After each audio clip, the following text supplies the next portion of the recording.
रंग की धोती, एक लाल है तो एक भगवे कलर की है। कभी धोती पे प्रेस है या तो नहीं है। और आज तो जितने चोले देख लेना सूटकेस के अंदर, एक से एक ब्लेजर, एक से एक सूट है, एक से एक चोला है, क्रीज टूटती नहीं है। एक धुलता है तो दूसरा डालते हैं, दूसरा निकालते हैं तो तीसरा डालते हैं, इतर परफ्यूम सारा कुछ। और उस टाइम तो सब सिंपल था, कुछ नहीं था। लोकी आरती में 25 पैसे, 10 पैसे और पतासे का प्रसाद हुआ करता था। ना उस टाइम किसी को शुगर होती थी, ना किसी को कुछ होता था। और आज तो चाय भी फीकी पीनी पड़ती है। एक श्री गुरु महाराज जी को कोई भगत होगा, चोला प्रदान करा होगा, तो उसकी धोती फटी हुई थी। वो धोती फट गई तो हिमाचल की संगताई कहने लगे कि महाराज जी इतने जोड़े रखे हुए, इस जोड़े का क्या करोगे? इतने जोड़े रखे हुए, अभी संगत आएगी तो कहेंगे कि गुरु जी ने ये फटी धोती डाली हुई। इतने जोड़े का आपने क्या करना है? ये जोड़े रखे हुए, इसको बदल लो, ये ठीक नहीं लगती है, ये ठीक नहीं लगती। शिवनाथ भैया, गुरु महाराज जी कहते अरे पगले तेरे को क्या पता, ये जो धोती और ये जो चोला तुम देख रहे हो, उस भगत को मेरे पूरा 1 साल लगा है। वो दिहाड़ी करता है, रिक्शा चलाता है और 1 साल तक उसने पैसे इकट्ठे करके फिर ये चोला और धोती मेरे लिए वो सिलवा के लेके आया। जब तक इसका एक एक धागा नहीं निकल जाएगा, जब तक मैं इसको पाना नहीं छोड़ूंगा। क्योंकि उसने इतनी मेहनत करके, बताओ, एक धोती कुर्ता लेने के लिए उसने रिक्शा चला के 1 साल पैसा इकट्ठा करा, तो उस टाइम क्या कंडीशन रही होगी। और आज किसी चीज की कमी नहीं है। 10-10 हजार रुपए की मेरी माताएं बहनें साड़ी डालती हैं, 10-10 हजार के पैंट कोट जिस टाइम शादी होती है तब डालती हैं। बताओ कोई कमी है? कोई कमी नहीं है। एक हिमाचल में पहाड़ के ऊपर जवाब दे दिया, पीजीआई ने, 16 ने, बड़े बड़े डॉक्टर ने जवाब दे दिया। कहते कि अब इसके औलाद नहीं होगी। गुरु महाराज जी गए, अंबाले वाले वहां पर गए, बेचारी बैठी देवी रो रही थी। कहने लगे कि बेटा तुम क्यों रो रहे? कहते महाराज रो ना तो क्या करूं। कहते हैं कि मैंने जगह जगह डॉक्टर को दिखाया, इतने बड़े बड़े हॉस्पिटलों ने जवाब दे दिया कि अब तुम्हारे औलाद नहीं होगी। तो गुरु महाराज जी कहने लगे डॉक्टर ने जवाब दिया है ना, गुरु महाराज ने तो जवाब नहीं दिया। कहते वाकई तेरी किस्मत में संतान नहीं है। गुरु महाराज जी ने कहा, अंबाले वाले महाराज जी ने कहा वाकई तेरी किस्मत में संतान नहीं है। लेकिन डॉक्टर ने जवाब दिया, गुरु महाराज ने तो जवाब नहीं दिया। कहा ये ले प्रसाद और ले गुरु महाराज जी का ध्यान, और एक ही बच्चा होगा, अब दोबारा नहीं होगा, तेरी किस्मत में औलाद नहीं। गुरु महाराज जी ने प्रसाद दिया, आज भी वो लड़की जिंदा है, आज भी वो परिवार जिंदा है। एक आदमी बीमार था, पहाड़ पे था, गुरु महाराज जी ने ध्यान लगाया, अरे मेरा भक्त नहीं आया। गुरु महाराज जी ऊपर गए चढ़ के, जहां पर वहां पर पक्षी भी नहीं जा सकता था। गुरु महाराज जी वहां पर गए, कहते अरे मैं तेरे यहाँ देश में आया हूँ, तेरे को मिलने के लिए आया हूँ और तू यहाँ पर है। कहते महाराज मैं तो बीमार हूँ। और उसके शरीर में इतने इतने बड़े फोले इतने बड़े बड़े। और गुरु महाराज जी ने कहा उठ खड़ा हो। उसको उठा दिया और बैठा दिया जैसे आप बैठे। और गुरु महाराज जी उसके बैठ के और उन्होंने सत्संग करा और वहां पर प्रसाद खाया, उसको भी खिलाया। और जिस टाइम उठे, जैसे गुरु महाराज जी उठ के दरवाजे से बाहर निकले, उसके सारे जितने भी छाले थे, फोले थे, वो ठीक हो गए गुरु महाराज के शरीर पे। और जब आए तो खुद हमारे पिताजी ने, खुद हमने देखे, हिमाचल की संगत ने देखे, हमारे स्वामी जी कीर्तपुर वाले महाराज जी ने देखे। कहते हैं कि हाँ भाई ये मैं हिमाचल से उस भगत की बीमारी लेके आया, उसका दुख मैं काट के आया हूं। तो कोई ऐसा होगा जिन्होंने दूसरों का कष्ट अपने ऊपर ले लिया, ऐसा कोई संत होगा? अभी किसी कोई भगत आ जाता है ना हमारे पास, अगर बदबू आती है ना,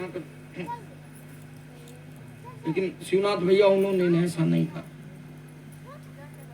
आज आप बिहार, झारखंड, हिमाचल, यूपी और जहां पर भी आप चले जाएं, आपके गोरखपुर, इतने जिले हैं, आप कहीं पर भी चले जाएं, अगर किसी गुरुमुख की जड़ खोदेंगे ना तो वो जड़ यहां से तार जुड़ी होगी कि हाँ भाई ये परिवार अंबाले वाले श्री गुरु महाराज जी का। यहाँ कौन लाए ज्यादा हाई फाई है बताओ? सब मिडिल क्लास के ही लोग हैं, ज्यादा नहीं। ये तो गुरु महाराज की नियमत है कि अरे कोई होगा सरकारी सर्विस वाला, कोई बताओ हाई फाई है? कोई नहीं, सब गरीब ही जनता है। गुरु महाराज जी ने गरीबों की सेवा करी। मुरादाबाद की संगत थी, चंडीगढ़ में एक परमानंद जी थे, गए मिलने के लिए तो ऐसे ही संगत लगी हुई थी, तो उस परमानंद जी के मन में आया, कहा इन महाराज जी ने मुरादाबाद वालों का ठेका ले रखा है, जब देखो इनको लिए बैठे रहते हैं। तो जैसे ही वो गेट पे महाराज जी के पास आने के लिए तैयार हो, मत्था टेकने के लिए, कहा परमानंद तू क्या सोच रहा है? बाप अपने बच्चों का ठेका नहीं लेगा तो कौन लेगा? पैरों में गिर गया, नाक रगड़े, महाराज मेरे को माफ कर दो, महाराज मेरे को माफ कर दो, मेरे से गलती हो गई कि मैंने मन में सोचा और इनको पता लग गया। ऐसे थे अपने गुरु महाराज जी। हम उस परिवार से हैं, उनके बच्चे हैं कि जो एक बारी चला गया तो कोई भी उनके दर से खाली नहीं आया। लेकिन हम इतने बड़े परिवार के, इतने बड़े घराने के होके, लेकिन हम अपने आप को भूल गए। गुरु महाराज जी भी तो कह सकते थे अंबाले वाले, नहीं मैं इतनी दूर नहीं जाऊंगा, नेपाल क्या करने जाऊंगा, रैगुन क्या करने जाऊंगा। और हमारे वहां पर भी प्रोग्राम है, कीरतपुर साहिब हमारे घर में ही है, हमारे वहां चंडीगढ़, पंचकुला, सारी जगह प्रोग्राम है। गुरु महाराज जी ने यहाँ क्यों भेजा? बाजे बाजे लोगों के तो मन में ये होता है कि अरे का इनका का आराम से घूमते आएंगे, दान दक्षिणा इकट्ठी करेंगे, चलते बनेंगे हैं। दान दक्षिणा तो दूर की बात है, ट्रेन में ही मर जाए तो क्या होगा? दान दक्षिणा क्या करेगी हैं? प्राण निकल जाए ट्रेन में ही तो क्या होगा? लोगों के दिमाग में ये चलता है। और ये तो बात दिमाग से निकाल देना। अगर ये कोई साधु संत कहे ना, या कोई भी लोग कहे कि माया की जरूरत नहीं है, माया की जरूरत सबको है, माया की जरूरत सबको है। लेकिन अगर माया की जरूरत है तो उससे परमार्थ करना सीखो। जो हमें सेवा मिलती आप लोग हमें देते हैं, तो हम गुरु महाराज जी के चरणों में चढ़ाते कि गुरु महाराज हमारी इतनी समर्थ नहीं है कि हम इसको खपा सकें। कागरिस्ती का टुकड़ा बुरा, 9 उंगल दांत, भजन करे तो शुभ, उगरे नहीं तो फाड़ देत हाथ। सिखाया गया कि जितनी भी सेवा मिलेगी लिखो। जब पिताजी को सेवा दी जाती थी ना, तो फिर हम कहते थे पिताजी ले लो, लेकिन पिताजी जल्दी पकड़ते नहीं थे, सेवा नहीं पकड़ते थे। मैंने कहा पिताजी देते लेते क्यों नहीं? अगर तुम्हें नहीं देते मेरे को दे दिया करो, हैं? वह बचपन में यही था कि हाँ भाई चीज खानी है, चीज खानी है। फिर उसके बाद में समझाते थे नहीं बेटा ये पैसा लेना नहीं है, इसके बदले भजन करना पड़ेगा, सिमरन करना पड़ेगा, तब जाके। तो जैसे आप लोग भंडारा करते हैं ना यहाँ पर, ऐसे ही वहां पर भी भंडारा होता है। हमारे लोगों, आप लोग तो जिम्मेदार हैं, हमारे पास कोई खेती बाड़ी नहीं है, आप ही हमारी खेती बाड़ी है, आप ही हमारी रिद्धियां सिद्धियां हैं।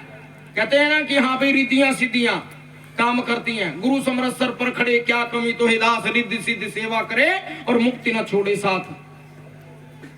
तो रिद्धियां सिद्धियां कौन है? आप लोग। हमारे कोई हम हल चला रहे हैं या कोई रिद्धियां सिद्धियां, तो हम जब सवेरे उठते हैं तो गुरु महाराज से कहते हैं कि हमारी रिद्धियों सिद्धियों को महाराज ठीक ठाक रखना, जिससे हमारी भी दाल रोटी चल रही है। तो जब जो भी सेवा होती तो फिर जाके वहां पर कुछ सामर्थ्य अनुसार गुरु दरबार में भी दी जाती है, और फिर लंगर भंडारे होते जैसे आप लोग करते। तो गुरु महाराज जी भी कह सकते थे कि नहीं मैं दूर नहीं जाऊंगा। और मेरे को ये बात समझ में नहीं आती, पता नहीं तुम्हारे लोगों के दिल में जिसने भी ये कहा होगा, मेरे को नहीं पता, लेकिन मेरे को ऐसा पता लगा यहाँ से कि इतना बड़ा आश्रम बना दिया, छोटा सा होता तो इसका लेंटर कब का डल जाता। अरे ये आश्रम तुम्हारा बन रहा है कि नंगली भगवान का बन रहा है? जितनी उनको जगह थी उन्होंने ले ली। लेकिन देखो कितनी घटिया सोच रखता है इंसान कि इतना बड़ा बना दिया, अगर ये छोटा होता तो इस पे कब का लेंटर पड़ जाता है। अगर इंसान कमरा भी अब अगर अपना बनाता है ना तो 10 बाई 10 का बनाता है, कितना सा बना लेता है? 2 ही जने तो हैं मियाँ बीबी, एक ही खटिया डल जाएगी, दूसरे डालने की क्या जरूरत है? इतना लंबा चौड़ा करने की क्या जरूरत है? अभी मान लो शुक्र मनाओ कि ये मौसम ऐसा बारिश नहीं होती, कभी बारिश होने लगे तो कहां पर इंतजाम होएगा? लेंटर डला रहेगा तो कम से कम अंदर तो होंगे गुरु महाराज और हमारे ये भैया सत्यनारायण जय बाबा जी। अगर बात करनी है ना आप लोग उधर चले जाइए, ये बहुत अनमोल पल चल रहे हैं, ये कुछ बाद में कुछ नहीं हाथ आने वाला है।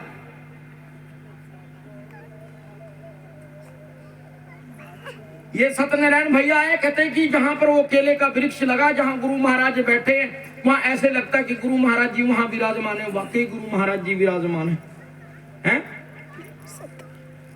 आप लोग क्या नहीं कर सकते? सब कुछ कर सकते हैं, लेकिन आप लोगों ने अपना मनोबल गिरा रखा है। बताओ, इतनी संगत यहाँ पर बैठी है, अगर आप लोग चाहो तो यहाँ पर रोज लंगर प्रसाद हो सकता है। हरियाणा पंजाब के अंदर जाके देख लेना, वो कोई अलग से नहीं है, हमारे आप जैसे लोग हैं, हम वहां से आए हैं, बचपन से हरियाणा पंजाब घूमा है। लेकिन का आदत अपनी सुधार ले प्यारे, बस हो गया भजन, और मन की तरंग को मार ले प्यारे, बस हो गया भजन। अरे अपने आप को पहचानो कि हम कौन हैं। रात दिन बताओ, जब हम एक गुटखा नहीं छोड़ पा रहे हैं, बीड़ी नहीं छोड़ पा रहे हैं, तो गुरु भक्ति क्या करेंगे? एक जीव को मार के खाना कितना बड़ा अपराध है। अगर कोई हमारे बच्चे को मारे तो कैसा दर्द होता है, लड़के मर जाते हैं, कोर्ट कचहरी हो जाती है, और एक जीव के बच्चे को मार के खाना कितना अपराध है। बताओ जरा सोचो, मन के अंदर कैसे चिल्लाता है वो। अगर एक जरा सा कांटा चुभ जाता है तो कितना दर्द होता है, और जब उसको काटते हैं तो कितना दर्द होता है। तो इसका बदला तो प्यारे हमें देना पड़ेगा। जब भगवान राम ने बाली को तीर मारा था तो फिर द्वापर में कृष्ण भगवान को भी वही बदले का बदला चुकाना पड़ा था। तो क्या हम बख्शे जाएंगे? नहीं। स्वर्ग कहां है? यही स्वर्ग है अगर हमने अपनी आदत को बदल लिया। तो क्या भगवान खुश होएगा हमारा? वो देवी खुश होएगी?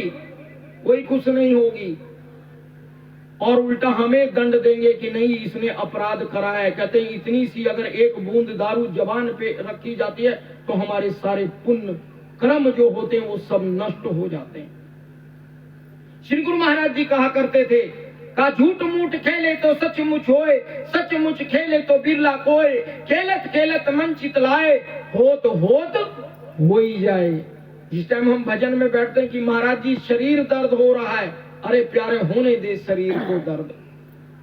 जब तू रात दिन का तूने इसको बेच डाला, इस जमाने के लिए तूने इस जमाने को बेच डाला, प्यारे अपने लिए तो कुछ कर। ये रतन तन नाव दी भों पार जाने के लिए देवता भी इसको तरसते हैं पाने के लिए, देवता भी इस शरीर को लोचते हैं। गणेश भगवान, पता नहीं आप लोग गणेश को रखते होंगे कि हमारे उधर भी चल गया, महाराष्ट्र में होता है का गणपति पप्पा मोरिया, मंगल मूर्ति मोरिया करते हैं ना। यहाँ पर भी गणेश आप लोग नहीं रखते होंगे, लेकिन रखते हैं आगे पीछे।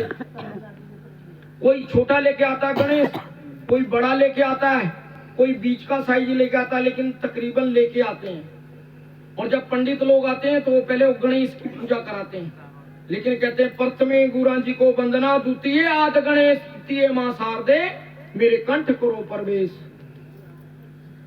कोई भी कथा भागवत रामायण होती है तो पहले गुरु जी को सिमरन कहा जाता है, फिर बाकी देवी देवता बाद में होता। तो क्या कहते हैं? गणपति पापा मोरिया, मंगल मूर्ति मोरिया। तो अब ये मेरे को पता नहीं कि 9 दिन, पता नहीं 10 दिन या 1 हफ्ते उनकी पूजा होती है, फिर 10 दिन होता है, तो उसको सजा बजा के और फिर डीजे बजाते हुए और फिर बढ़िया अच्छे लाल गुलाल उड़ाते हुए का गणपति पापा मोरिया, मंगल मूर्ति मोरिया, कहा अगले बरस फिर तू माना।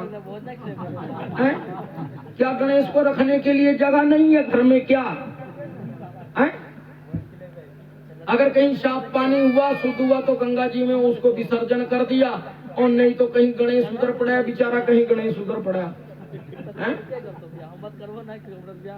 का गणपति पापा मोरिया, मंगल मूर्ति मोरिया, अगले बरस फिर तू माना। अगर मान लो गणेश चला गया तो पंडित फिर कैसे गणेश की पूजा कराएंगे? हैं? का जय दुर्गे जय दुर्गे जय दुर्गे, और 10वें दिन दे मुर्गे दे मुर्गे, देवी को ले जाके वहां पर। क्यों भाई? हैं? देवी क्या बेचारी घर में नहीं रख सकते, लेकिन नहीं, आज दिखावे का दौर चल रहा है। देवी कौन है? ये जितनी देवियां बैठी हैं सारी देवी हैं, ये जितनी बैठी हैं ये सारी देवियां हैं, और ये जितने बैठे ये सारे देवता हैं। और जो सी हमारे घर की देवी है, अरे लाट फटाफट गर्म करके, नहीं तो भी खींच दूंगा। चाय बना, रोटी लेके आ। क्योंकि कारण क्या है? ये अपने आप को भूल गई हैं। वैष्णो देवी वहां वो सर्वत्र है, कोई वो नहीं है कि हाँ भाई कोई अलग है, हर जगह मौजूद है, हर जगह जर्रे जर्रे में है झांकी सीताराम की, किसी सूझ वाली आंख ने पहचान करी। कहा ये जो मंदिर है ना रंजीत भैया,